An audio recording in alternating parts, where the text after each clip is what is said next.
Disney World has a $200 fireworks dinner. Is it worth it? We're reviewing California Grill. Yay! California Grill is located at Disney's Contemporary Resort on the very, very top floor, the 15th floor. It looks out over Magic Kingdom and all of Seven Seas Lagoon. Many of the most beautiful Disney hotels can be seen. You can even see all the way to Epcot from here. It is a fine dining experience, and it's even been recognized by the Michelin Guide. This one has been a top-notch location since the early days of Disney World and was originally known as the top of the world. So if you haven't been here for a while, you might not recognize the name, but it's the same general idea. The menu does tend to change, but it always showcases innovative chefs, market-inspired food, and incredible quality. But it is only available for dinner. California Grill is an incredibly popular restaurant. Reservations do tend to pick up very, very far in advance, so advanced dining reservations are highly recommended. Those start 60 days ahead of time, and they're very, very highly recommended. This restaurant does tend to book up completely any day, and there's very limited walk-up seating at the bar, which you probably don't want if you're with your whole family anyway. Check-in for California Grill is not up on the 15th floor. It is down here on the 2nd floor. As demonstrated here. Maybe we're filming this after dinner. You will never know. There's no bell. You'll never know. Ding, ding. But you can check in the My Disney Experience app. When you do check in, you will just put in all of your details, how many you're dining with, if you have any special occasions or allergies, and then you'll get a text and a push notification when your table is ready. At that point, you can come back to the check-in desk and they will direct you to a private elevator up to the 15th floor. And one last note, before you go back in time to have dinner with us, there's a dress code. Oh yeah. We're both wearing high necks, primarily black, because that is the dress code. Yes. Really, the dress code is no swimwear. Yeah. But it used to be a lot fancier. Low bars. Here. We recommend dressing up if you're gonna go to a fancy dinner because it's more fun. Pack a nice shirt. Pack a nice shirt. Put on a boot. Put on one boot. And if you if you got some jewelry, put that on too. You never know. Slap it on. Who you're gonna meet at California Grill. It could be us. It was tonight. We met some nice people tonight. All right, we've made it to our table. Breedlove is photographing the menu, as he does. New menu here at California Grill. They had a 50th menu for the entire run of the 50th celebration, but they have kept the prefix. So it used to be an a la carte menu, and it is still a prefix. So it's a 3-course prefix for $89 per person with a $39 signature wine pairing and a $69 deluxe wine pairing. You get to choose 1 market inspiration, 1 chef's journey, and 1 sweet creations, aka appetizer, entree, and dessert. California Grill is a rooftop restaurant. It is incredibly upscale with beautiful touches, a lot of natural light coming in through those windows. Breedlove filming B-roll. He might not be there when you're here, but he might. You never know. Wine is a pretty significant fixture here at California Grill. Many of them are Californian wines, and I was really excited to see they do actually have one of my favorite wines, which is a Lodi Cabernet Franc, available by the glass. So I couldn't resist, and I did get one. There is a full bar, which seating at is actually first come, first serve. So if you come early, you may be able to get a seat at the bar if you can't get a reservation, although there is not very much seating. And then there is a full open concept kitchen across the restaurant as well. When you arrive, your table is set with a small bread plate, a fork, a knife, and a California Grill napkin, as well as wine glasses. Your meal begins with a bread course. This is a sourdough bread along with some salted butter and a beautiful looking olive oil and tomato mixture. All right, I'm trying out the bread course with some of the topping, of course. That topping is very good. The garlic, I believe, is comfy, so it's not an incredible, like, super overwhelming garlicky flavor, but it's just a whisper. I really love the green onions that are minced super finely in it. The primary flavor is olive oil. So if you like olive oil, I think you're gonna like this bread course. The bread itself has this wonderful, like, soft texture to it. And then the outside is that, like, it's so crackly that it reminds me of when Colette in Ratatouille is like, you listen to the sound. That's the vibe this bread gives me. Very good bread, 10 out of 10. Trying the bread and the topping sans butter. You're right, it's Ratatouille bread. It's Ratatouille bread. Yep, and the topping is like an olivey, tapenade oil sauce of my dreams. All right, you're not wrong, Quincy. Our appetizers have arrived. This honestly is That salad is beautiful. Yeah, maybe the most beautiful salad I've been served. Potentially the most beautiful salad on the face of the planet. So Breedlove has gone with the one vegan option, which is the strawberry and raspberry salad, made with Marcona almond cocoa soil, strawberry variations, shaved radish, and whipped raspberry vinaigrette. And I have gone to the classic, which we did already cut for the video, but this is the Sonoma goat cheese ravioli with basil saffron pasta, tomato broth, mushroom ragu, and fennel. This is a long-standing classic here at California Grill, an opening day dish that went away for the 50th menu that just left today. The new menu is replacing the 50th menu. This wasn't on the 50th menu. It was a bit of an outcry, so we're excited to see that it's back, and hopefully it tastes just as good as before. Okay, I have a little secret, and that is I'm probably one of the only people that misses the 50th anniversary prefix tasting menu. I'm telling everyone. I know. You're telling everyone. I am, because of course the beloved ravioli was not available while the 50th tasting menu was here, but now that they have taken away the 50th tasting menu, it has returned. However, you know what did stay the same? The tasting menu, the prefix concept. But you know what else they kept? The plant-based dessert from the 50th tasting menu, because guess what? It was... I can't wait to try it. My favorite part of the dinner. I was terrified that it would go away, and then when last night the new menu was revealed, seeing it on the menu, that was, I feel like, a big win for those of us who, you know, like to eat a plant-based meal or two. Now and then. Now and then, or every day. That being said, the beauty of the salad is making me kind of mad at myself for being such a downer about the fact that they took away the 50th tasting menu, because this looks gorgeous. I love this salad. I love it. You love that salad? Yeah. It's the most beautiful salad in the world, so that's I know, and I feel guilty for being upset that the 50th menu is gone. This salad is delicious. It is a fruity salad to the max, okay? It has strawberry, it has raspberry, it had that dollop of that vinaigrette, which is very sweet. Really not acidic at all. There's supposed to be Marcona almond cocoa soil. I'm not getting, oh, there it is. It was just revealed. It was hiding under, wow. This is a salad full of surprises, and there are flavors literally hidden around every corner, and I'm loving this. I'm trying out the goat cheese ravioli. This returning, I've had this before. There is a difference in that they've added these mushrooms to the top of it. This is incredible. You might get disappointed when you see that it's just one large ravioli and it's not that much. Don't. It is so rich and creamy with that goat cheese on the inside. You of course have to like goat cheese. It is the predominant flavor here. It's incredible goat cheese, but it's got that more aromatic vibe that goat cheese has. The mushrooms in this are really interesting. They have them both dried and cooked into the like sort of tomato mushroom base that's under the ravioli. When those mushrooms they taste a lot like, the dried ones especially taste a lot like Pringles in a good way. It's like a fancy Pringle addition to this goat cheese ravioli. I will say I think that textural element could be off-putting if you're not a mushroom person. All right, our entrees have arrived. Two very different entrees.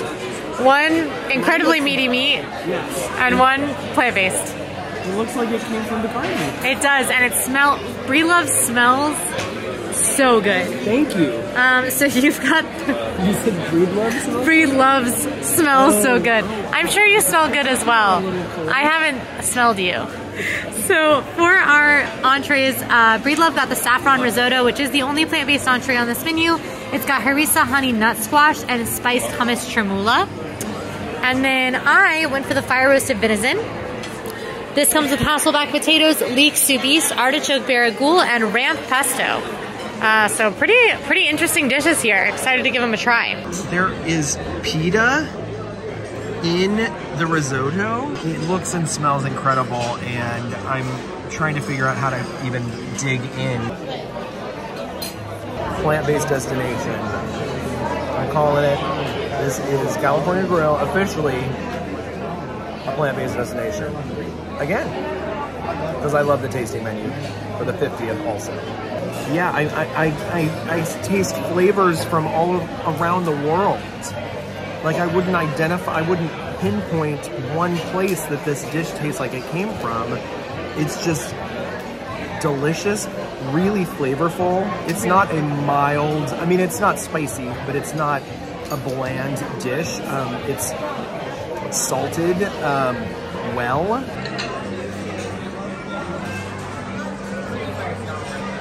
It's giving Indian to me, but I see how you taste Mexican. It almost is like there was some cilantro in there. There's definitely but cilantro. Cilantro doesn't have to be... No, but I think the mix of the cilantro and the harissa is making it taste a little Mexican. I also think there might be like cumin or something.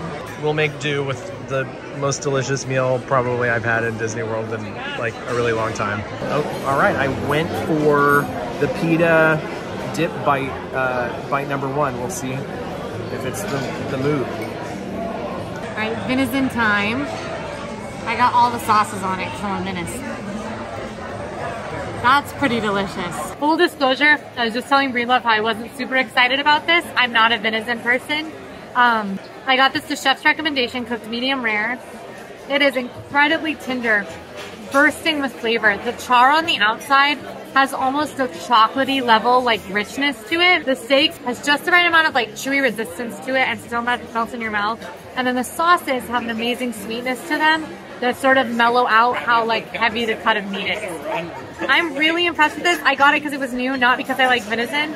And this is the best venison I've ever had by far. There's also these insane Hasselback potatoes. Tastes like roast potato with the perfect amount of salt.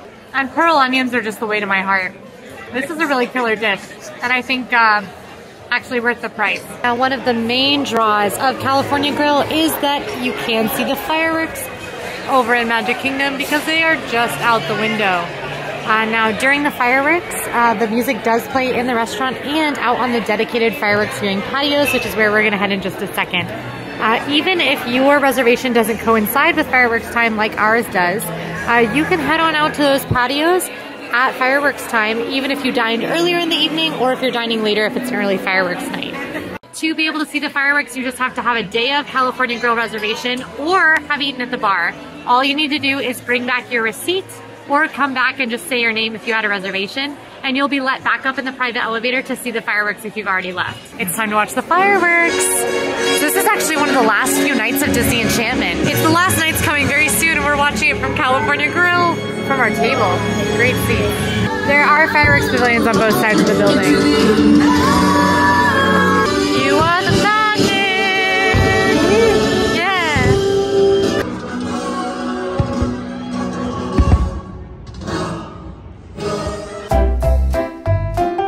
Dessert time! Dessert time! Dessert time! So I went with the Meyer Lemon Chiffon Cake with chèvre whip, meringue, blueberry foam, and blueberry gel. Breedlove went for the peanut and banana torte with shortbread, peanut ganache, miso, caramel, nut crumble, and caramelized bananas. All right, I'm actually very excited for this lemon chiffon cake. So light, it's almost like eating air. Like immediately was my thought, which I think is how a chiffon cake should be. There's the perfect like tartness from the lemon, a nice balancing aspect from the blueberry as well, and there's these little meringues, which of course are just perfect. They're hard meringues, but then they melt as soon as they're in your mouth. The flavors here are very classic with that lemon and blueberry combination.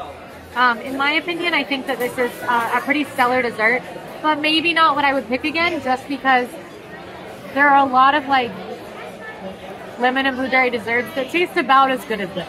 If you're a mega lemon cake fan, then this might need to be a go-to for you because it is very, very good lemon cake. I just think that lemon cake as a concept is not the most exciting dessert for such an expensive advanced meal. Well, you know I'm gonna have to get the perfect bite with this caramelized banana. I'm getting that ready. And a little bit of the blackberry. This really delicious crumble that is served on the side. When you mix the crumble and the torte together, it almost has like a grown-up, sophisticated baby Ruth flavor profile. Add a little bit of fruity sweetness, so everything's not just peanut buttery. I mean, if you want to get real about it, yes, there is this fruity drizzle as well. I mean, the blackberries on the side, it has a little bit of a peanut butter and jelly sandwich, but the most sophisticated, delicious peanut butter and jelly sandwich and sweetest you've ever had in your life. I cannot rave enough about this dessert. It was my favorite last time, and here we are again, obsessed. That's really good. Final thoughts on California Grill. For me, California Grill is hands down my favorite restaurant in Disney World.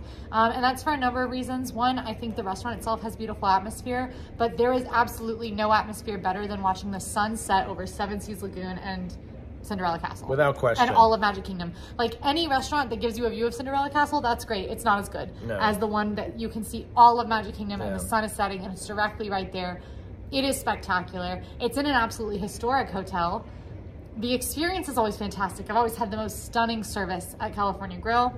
The same was true tonight. And the food is always really, really good. Maybe not the absolute top tier best food I've had in Disney World, but I've eaten at some of the most expensive restaurants in Disney World, and this is a lot less expensive than that. So it's still amazing fine dining for a price that's a lot more palatable and an experience that feels more approachable. I just love California Grill. It's my family's like go-to. It's our special restaurant that we go to every time we're in Disney World. And that nostalgia, along with how great the experience is for me every time, is why I love it. What is your take? Well, I second everything you said. I just have to say, you know, wow, dazzled by the salad. Really interesting, delicious main course, the risotto, and that dessert is, you know, probably my favorite plant-based dessert, maybe in Disney World, certainly at a table service, a fancy table service, expensive table service restaurant. I liked the 50th anniversary tasting menu a little bit better. I do mourn the loss of it. There was a pasta dish for the entree that was just out of this world good.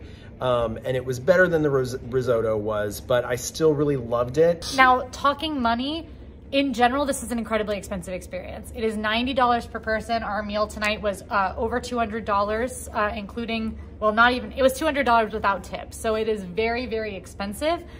So this is not something if you're balling on a budget. If you're balling on a budget, skip this. California Grill used to not be a prefix. You used to be able to get away with just having an entree. I would rather come to California Grill and have that spectacular view, have a really laid back, relatable relationship with my that's a good way waiter. To put it. Yeah. Because it was just, it was like we were talking to a friend and we could joke, we could tell jokes, and it wasn't like, you know, we were. This is fine dining for everyone, as opposed to a lot of the fine dining we have, which is for fine dining people. Yes. Overall, and my favorite food. Yeah.